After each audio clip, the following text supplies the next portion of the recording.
Welcome to the podcast, guys.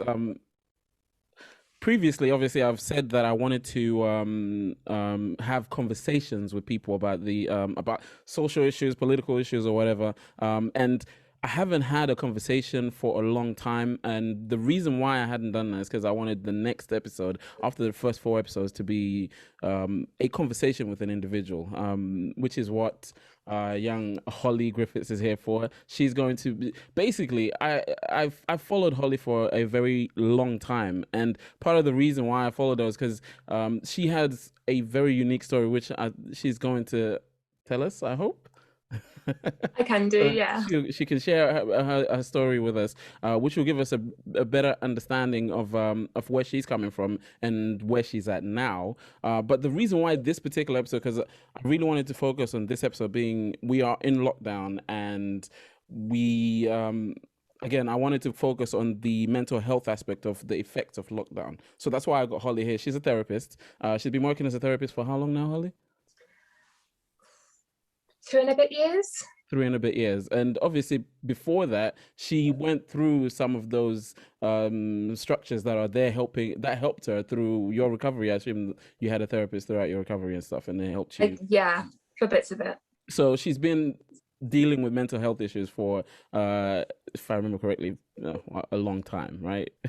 Yeah, a really long time, yeah. So the hope is that Holly can help us, help some of you guys deal with some of the mental health issues that have arisen through coronavirus lockdown. And again, in terms of just if we step away from the mental health aspect, Holly is like a humongous activist on many social issues, and a lot of what I've learned has been through some education through her social media that I've been following her. And from there, I've been able to pick up a different perspective that typically in my circle of friends I wouldn't have been able to get. So this is really what this is about. This episode, I'm so excited to have her here. Welcome, Holly. Tell us a little bit about your story and where you're coming from. That would be a good place to start. Okay. So yeah, God, like it's such a long story that I have to really work on condensing it to figure out what I need to say to make things relevant. But I guess I have always been a very, very anxious person. I can remember as a really, really young child, I was precocious and I was anxious, and they were the things that I always was. But by 8, I was anorexic and diagnosed by 10, and then struggled with anorexia pretty much until my mid-20s. So I would recover and relapse and recover and relapse, and along with that and the anxiety came depression, a personality disorder, drug and alcohol abuse, and just there's no other way. Like I don't ever say that my clients are crazy, but I say that I was fully off the rails, crazy train, crazy. Like I had just kind of lost the plot at one point. But I recovered. My last relapse of anorexia was like 6 years ago. Almost died. It was very dramatic. You, Johnny, will remember what I was like then. And then I recovered, and that was hard because the NHS really weren't very helpful during that time. They were like inpatient or nothing. But by that time I had 2 kids, so I couldn't go inpatient. So I recovered at home on my own. There was a whole lot of trial and error. Therapy So wait, came you the way. basically therapied yourself. So the first 6 to 8 months of my recovery, I was just at home going through it. And because I'd had a lot of therapy, so I'd been in and out of therapy since I was like 10, and by that point I was 26, I think. So I knew the deal when it came to therapy. I knew the deal when it came to eating disorder recovery. I knew about meal plans, I knew about calories and all that stuff. So for the first 6-8 months, recovery was just at home, lots of crying on my own. But then I decided that I wanted a therapist. So I went and found the first therapist that I had ever spent my own money on, because in the past, either my mum had paid for private therapy or I'd been like entitled to NHS therapy. Mm-hmm. So I went and found this guy who, he was just so great. But by that point, I was already training to be a therapist, and then really going through my own therapy that I was paying for and really enjoying, I was like, oh yeah, this is why I'm training to be a therapist. This is what I want to do for sure. Because before I was like, I think I want to be a therapist and I want to be different to all the therapists I've had in the past. Yeah. But I didn't know if it could actually work. And then I started seeing this guy and I was like, oh my God, yeah, this is how, not exactly how I want to do things, because this is not how I'm doing it now. But he kind of opened up my eyes to it being like, therapy is what you make it, not a certain set of rules. So yeah, so then I recovered, became a therapist, and now it's so weird, like in the last like 2 years I've done things and worked with clients who have the same problems that I used to have. I've gone to meetings where in the past I would be the client being spoken about, and now I'm one of the professionals, and my opinion is respected. I am working in my old secondary school, which is absolutely bonkers, because some of the teachers remember me and they're like, oh, so you're the therapist now? And I'm like, So wait, you're now the therapist mental. in your old secondary school? Yeah. Oh, that's awesome. Which yeah, some of those teachers are like, oh, we remember you. And I was like, let's Please not no. talk about that. Let's just ignore the fact that you knew me when I was a teenager, because I mean, I had a full-blown nervous breakdown at 18, but I was going off the rails for about 15. So those teachers who are still there, they really saw the beginning of me really falling into a very, very dark place. And so I think they're a bit confused that I'm now me, and I'm there in a different capacity. Like, yeah, you're actually an adult, a functioning adult. Like, yeah. wow. I think some of them are like, oh wow, she didn't die. Which Okay, honestly, because it was that bad at some point, wasn't it? Yeah, like I have been very, very close to death multiple times, and that was just my physical health. And on top of that, several of those times when, because my weight was so low, like my heart wasn't working, my lung capacity wasn't working very well, my blood pressure was just almost non-existent. But on top of that, I was also like, I like drugs, I like alcohol. So if it wasn't the anorexia that was going to kill me, it was like the self-harm, the suicide attempts, the drug and alcohol abuse. So my life was really a mess for a really long time. So yeah, people who knew me back then always seemed quite surprised, not just that I'm okay now and that I'm a therapist, but honestly, just that I'm alive. Because I think everybody was just like, oh yeah, that's sad, she's gonna die. Ooh. So from previous conversations that I've had with you, you've mentioned mental health as something like everybody should sort of be focusing on and trying to essentially, like, I go to the gym, and you again, you've kind of implied that that's similar to how everybody should be treating their own mental health, like constantly keeping a check on it and making sure that's good. And again, I'll leave it to you kind of elaborate on that. What do you mean by sort of keeping an eye on it?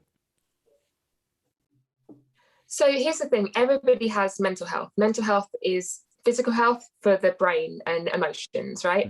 So people who have good mental health are processing and regulating their emotions.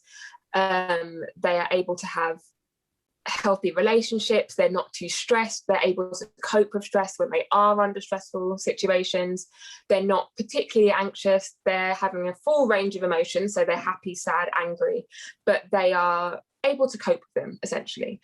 Mental health can also be bad. So it starts off with things like stress, low-level anxiety, feeling quite sad a lot of the time. You might have problems with anger or problems with sleeping, and that is a mental health problem.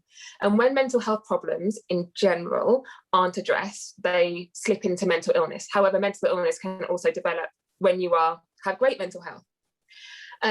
So it's not always like there are early warning signs to mental illness. It can just happen to anyone at any point. There doesn't have to be a trigger.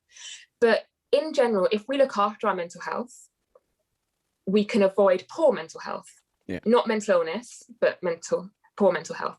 So if we are on top of our emotions and able and willing to accept them, feel them, process them, go through them, face them, we are less likely to find ourselves unable to cope with emotions or stress, for instance. And so looking after your mental health is basically the same as looking after your physical health. What would you do to look after your physical health? So you might go to the gym, you go to the doctor if you need to, you eat, you rest, you drink water. If you're not going to the gym, you move your body in some way. You might stretch, whatever. So to look after your mental health, you have to do different but similar things to make sure that you are mentally and emotionally well. But also that includes looking after your physical health, because physical health and mental health are super connected. If you're not looking after your physical health, your mental health will suffer. And a lot of the time, if you're not looking after your mental health, your physical health will suffer as well. So doing things like going to therapy, talking to people, making sure you're supported, taking time to rest, not just physically, but also psychologically rest. So you're not laying in bed on your phone or your laptop or doing work. You're just being like, cool, I'm just going to relax. Those things are really important to looking after your mental health, and also sometimes taking medication if you need it. Fair enough. It's just because personally, I don't think I'm very good at looking after my mental health. It's not something that I consciously think about, but I am aware that obviously, like, I'm the kind of person that sort of floats in and out of, sometimes I'm good, sometimes I'm bad. But I feel like that's normal, and I think that's part of the danger is some of these things, like the way we feel, we just feel like, and we write it off as, oh, that's just normal part of life. And for me, I know I do that a lot, and maybe that's something that I should maybe look at, maybe changing, and when I do feel low, try to figure out exactly why I feel the way I feel. But again, if you're talking about being open with my emotions, we're gonna get into a whole different debate about how not so easy it is for me to do that and why. But one of the things that really prompted me to want to really talk to you recently was the recent interview with Meghan Markle, that she admitted that, well, she it wasn't an admission, it was a confession in a sense, to say that she has contemplated suicide in the past. And the sort of the backlash that came from that, obviously you had Piers Morgan coming out and saying he does not believe that. What do you feel are sort of like the potential implications of someone with such a high profile essentially coming out saying they don't believe someone's suicidal ideation? What sort of impact could that have on somebody else within society that might be considering, like, they might be having the same suicidal ideation? I think it's complicated because on the one hand, it's like, oh, piss off, Piers Morgan, no one likes you. But the reality is that lots of people do listen to him and do respect him, for which I don't understand why, but that's just me. And even people who don't respect him could still hear that when they're in a vulnerable position. And the problem is suicide and self-harm and mental health in general is relatively taboo. People don't like to talk about it. People, we live in a society where hustle culture is a thing. And in hustle culture, you are kind of encouraged not to take that step back. Don't be vulnerable. Go hard or go home. 100% in all areas of life. Mental health days, people, when you call work and say, I need to have a day off because I've got stomach flu, people go, yeah, that's fine, don't come in. When you call work and say, I need to have a mental health day, they're like,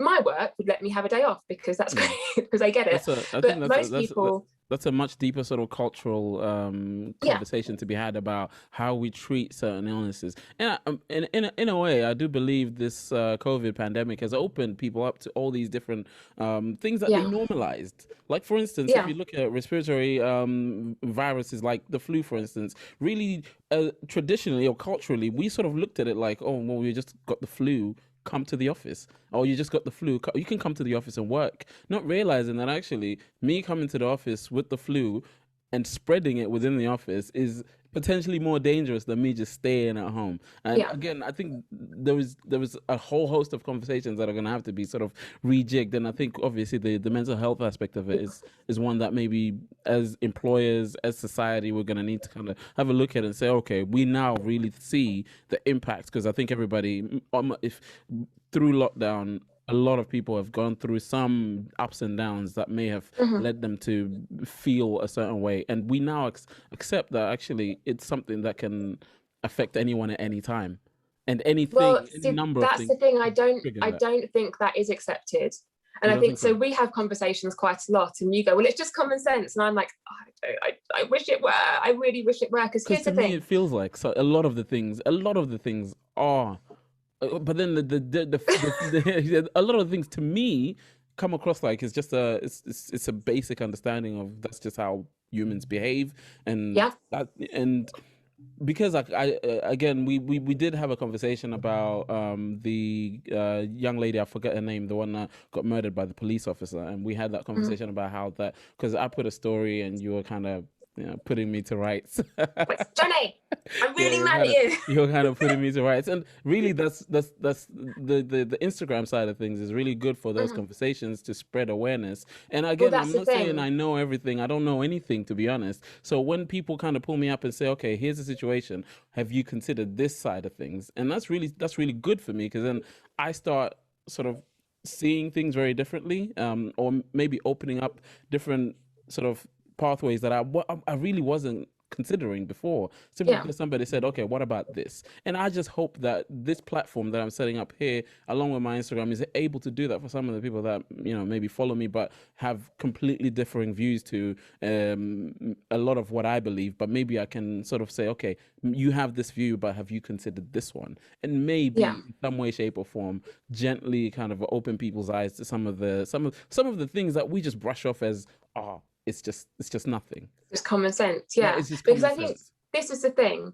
So it's common sense to me, to you, to be like, let's disregard Piers Morgan. Yeah. It's common sense for the both of us to be like, anyone, doesn't matter if you're living in your, £8 million mansion, you can still be suicidal. Yeah. It's common sense for a lot of people to just look at old news reports and see that Princess Diana self-harmed when she Yeah. was a royal. Yeah. So it's clearly a problem that has happened within the royal family before and been swept under the rug. But here's the thing, I don't think it is common sense for most people.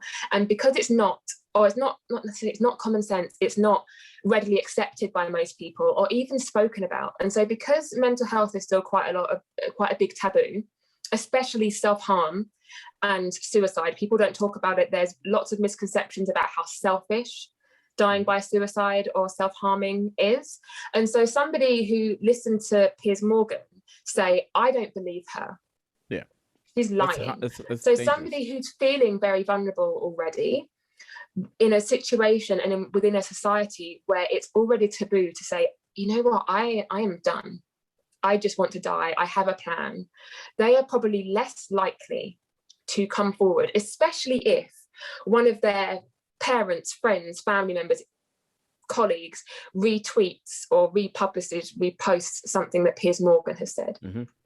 So if, let's say, Becky across the road, I don't have a Becky across the road, by the way, I'm just saying, Becky across the road is feeling suicidal and watched Piers Morgan on TV and thought, oh, God, what a tosser. He has no idea how it feels. But then her dad at dinner time says, it's so out of order, Piers Morgan has had to leave. I don't believe Meghan Markle either. Becky is less likely to talk to her dad, which her dad might be the only support she has to keep her safe. And so for Meghan Markle, I mean, I already know that she has put in a complaint to ITV, that ITV aired that. Oh, did they? But for the most part, she is a very privileged woman who, now she has been open, which is so difficult to be open anyway, can more than likely access the support she needs and will more than likely access the support she needs because she has already been open. But there are lots of people who do not have that privilege to do that. Yeah. And so, and it's those people who are more likely en masse to see the backlash that Meghan Markle has received. Meghan Markle will know about it, but probably isn't reading the tweets or the Facebook pages. Yeah, I think she sees too much of that stuff. But Becky could quite easily, which is quite often when you're feeling suicidal and you're feeling very depressed, quite often you're not looking for things that will make you feel better. You're looking things that will validate your belief that it's better for everybody if you are gone. So Becky is more likely to fall down a rabbit hole of Daily Mail comments where everybody says, yeah, Meghan this, Meghan that, suicide, blah, blah, blah, blah, blah. And that's going to validate her belief that she would be better off dead. Or that if she were to reach out for support, she won't be believed. So there is no point. Yeah, I think for me that's probably the most damaging part of it is the idea that we can. No one knows what's going on in anybody's head at any one point, and for me to say I don't believe you because on what grounds don't I believe you is the first question that you'd have to ask. Like Piers Morgan, for instance, on what grounds do you not believe? Of course, we know you don't like her. We've known this for years, but on this particular subject, really, on what grounds can you outwardly say, I don't buy the fact that she's saying she felt Well, see, suicidal? here's the thing, right? So I watched the Princess Diana interview this morning just because it popped up on my Instagram. And she said when she was self-harming, when people found out, they just assumed it was for attention. And then they were like, she's a princess. She's in the royal family. She is hounded by the media. She already has enough attention. And this is something that I find at work because I work in my old secondary school, but I work in several secondary schools as their on-site therapist. And something I find a lot is a lot of families view their teenagers who are self-harming as being attention seekers. Okay. So it would, and Piers Morgan essentially said it's not true. She just wants attention. She just wants sympathy. And sometimes people who are self-harming, for instance, they don't necessarily want to die, but it is a cry for help. And it is them saying, I need support. And maybe they do need attention.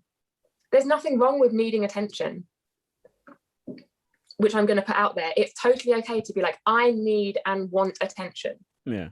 And sometimes people do very toxic or damaging things to get attention, but that's not because they're these awful people. It's because they don't know what else to do, either because they're at a loss, they're at their wits' end, or because that's what they've been conditioned to do. They haven't learned any other means of getting attention or any other coping mechanisms.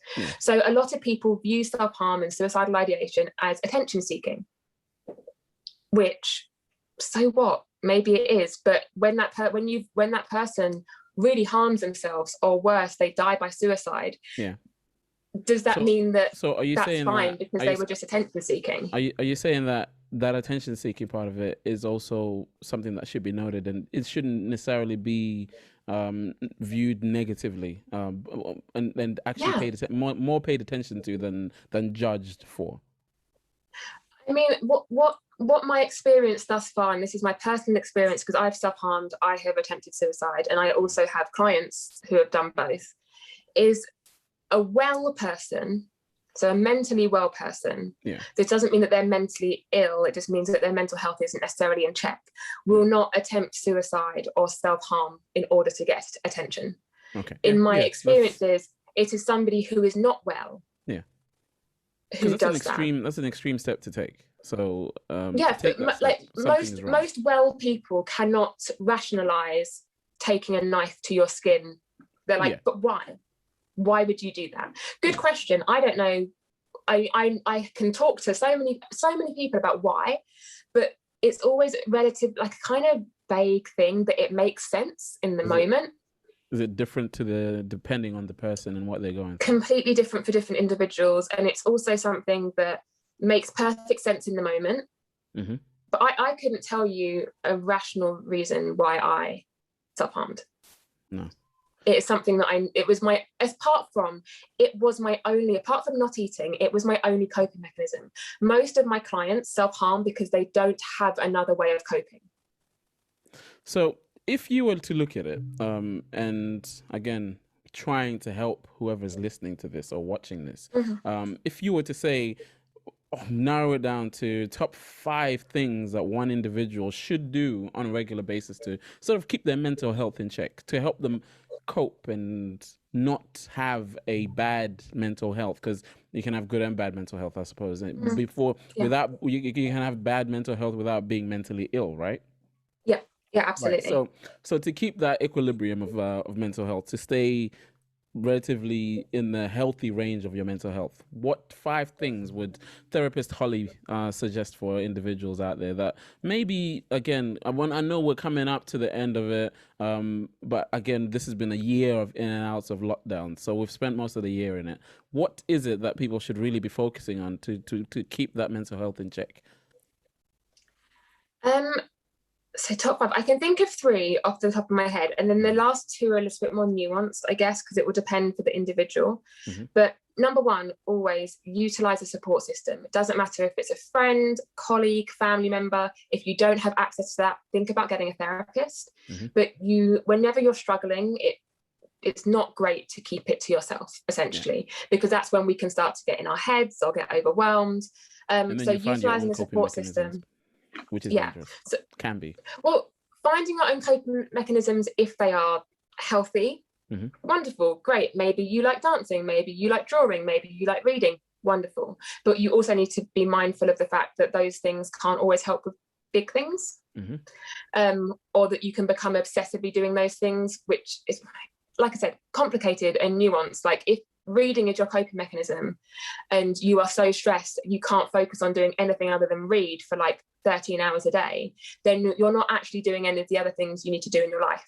Yeah. Which then makes that coping mechanism no longer functional, right? Yeah, it's not toxic. So utilizing a support system, whatever that support system is, number one, always. And if you are privileged enough to be able to have a therapist either privately or through the NHS, absolutely go to therapy. You don't have to reach rock bottom to go to therapy. In fact, I would really recommend going to therapy before you reach rock bottom. Let's try and avoid rock bottom, right? Rather than get there and have to claw your way back up. Sleep is also really, really important. If we don't sleep, our brains are not able to function properly. Exhaustion is not where it's at all. And also insomnia and lack of sleep or too much sleep can be indicators of mental health problems as well. So it's important to stay on top of and aware of your sleep patterns and how they're changing, especially if you're not feeling great. Eating and staying nourished is really important as well.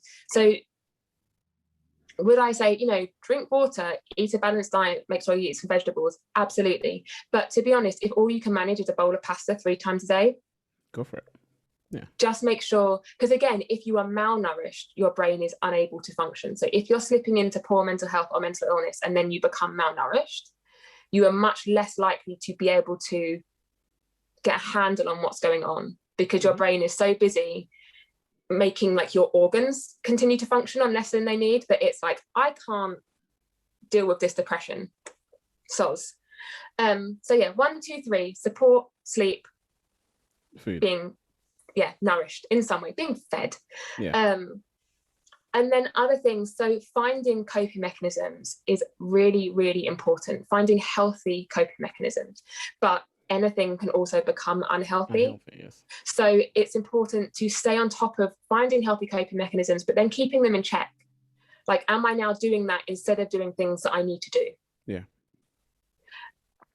Because that is a sign that actually you're not coping.